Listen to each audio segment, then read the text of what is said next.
അസ്സലാമു അലൈക്കും വറഹ്മത്തുള്ളാഹി വബറകാതുഹു. ബിസ്മില്ലാഹിർ റഹ്മാനിർ റഹീം. അൽഹംദുലില്ലാഹി റബ്ബിൽ ആലമീൻ. അപ്പം ഇന്നത്തെ നമ്മുടെ വീഡിയോ എന്ന് പറഞ്ഞാൽ ഒരു സ്വപ്ന വ്യാഖ്യാനത്തെ കുറിച്ചിട്ടാണ്. സ്വപ്ന വ്യാഖ്യാനം എന്ന് പറയുമ്പോൾ നമ്മൾ കാണുന്ന സ്വപ്നങ്ങൾ അതുപോലെ ഫലിക്കും എന്നതല്ല. ഓരോരോ സ്വപ്നങ്ങൾക്കും അതിൻ്റേതായിട്ടുള്ള വ്യാഖ്യാനങ്ങളുണ്ട്. എന്ന് വെച്ച് ഈ സ്വപ്ന വ്യാഖ്യാനങ്ങൾ 100% ഉറപ്പാണ്, ആ സ്വപ്നം അതുപോലെ ഫലിക്കൂ എന്നതിന് അർത്ഥമില്ല.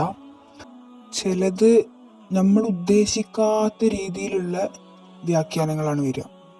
ചില സ്വപ്നങ്ങൾക്ക് ഒരു കണ്ട സ്വപ്നമായിട്ട് യാതൊരു വിധത്തിലുള്ള ബന്ധവുമില്ലാത്ത വ്യാഖ്യാനങ്ങളാണ് ചില സ്വപ്നങ്ങളിൽ വരുന്നത്. ഈ മരണത്തെ സ്വപ്നം കാണുക എന്ന് പറയുമ്പോൾ അതിൽ നമ്മൾ ഒരുപാട് രീതിയിലുണ്ട് ഇതിൽ വ്യാഖ്യാനം. മരിച്ച ആളെ നമ്മൾ സ്വപ്നം കാണുകയാണ്, മരിച്ച ഒരാളെ സ്വപ്നം കാണുകയാണ് എന്ന് വെച്ചിട്ട് സ്വപ്നം കണ്ട ആൾ മരിക്കാനായി എന്നതൊന്നും അതിനർത്ഥമില്ല. അതിനൊക്കെ ഒരുപാട് വ്യാഖ്യാനങ്ങളുണ്ട്, നമുക്ക് വേറൊരു വീഡിയോയിൽ പറയാം. ഇപ്പോൾ ഇന്നത്തെ നമ്മുടെ വീഡിയോയിൽ മാതാവ് അല്ലെങ്കിൽ പിതാവ് മരിക്കുന്നതായിട്ട് സ്വപ്നം കണ്ടാൽ ഇതിന് വേണ്ടി ഏകദേശം ഒരു വ്യാഖ്യാനമാണ് വരുന്നത്. ഇതിൽ ഒരു വ്യാഖ്യാനം ഞാൻ പറയുന്നുള്ളൂ, ഒരുപാട് വ്യാഖ്യാനങ്ങൾ വരുന്നുണ്ട്.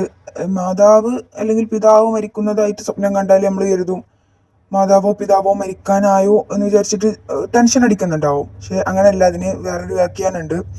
അതായത് മാതാവ് അല്ലെങ്കിൽ പിതാവ് എന്ന് പറയുന്നത് നമ്മുടെ ജീവിതത്തിൽ നിന്ന് പോയി കഴിഞ്ഞാൽ അത് വലിയൊരു നഷ്ടമാണ് അല്ലേ. അതുപോലെ തന്നെ അതിൻ്റെ സ്വപ്ന വ്യാഖ്യാനം വരുന്നതും അവൻ്റെ ദുനിയാവ് നഷ്ടപ്പെടാൻ സാധ്യതയുണ്ട്.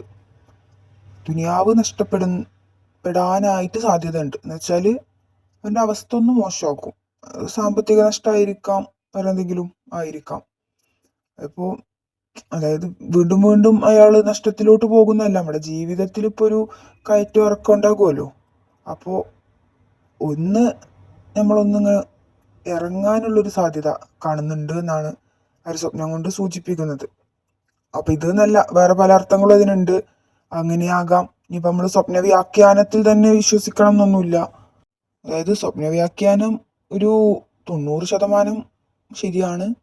പക്ഷെ ചില സ്വപ്നങ്ങൾ വ്യാഖ്യാനം പോലെ തന്നെ ഫലിച്ചോണം എന്നില്ല. അതുകൊണ്ട് ഇങ്ങനെ വരാൻ ഒരു സാധ്യതയുണ്ട്, വ്യാഖ്യാനം അനുസരിച്ചിട്ട് ഇങ്ങനെ വരാനുള്ളൊരു സാധ്യതയുണ്ട്. നമ്മൾ ചില സ്വപ്നങ്ങൾ വേറെ രീതിയിലും സംഭവിക്കാം. അപ്പോൾ ഇതുപോലുള്ള സ്വപ്ന വ്യാഖ്യാനങ്ങൾ അല്ലെങ്കിൽ ഇതുപോലുള്ള അറിവുകൾ വേണമെന്നുണ്ടെങ്കിൽ ഈ ചാനൽ ഒന്ന് സബ്സ്ക്രൈബ് ചെയ്യുക, സപ്പോർട്ട് ചെയ്യുക. അപ്പോൾ നമുക്ക് അടുത്തൊരു വീഡിയോയിൽ വീണ്ടും കാണാം. ഇൻഷാ അല്ലാ. അസ്സലാമു അലൈക്കും.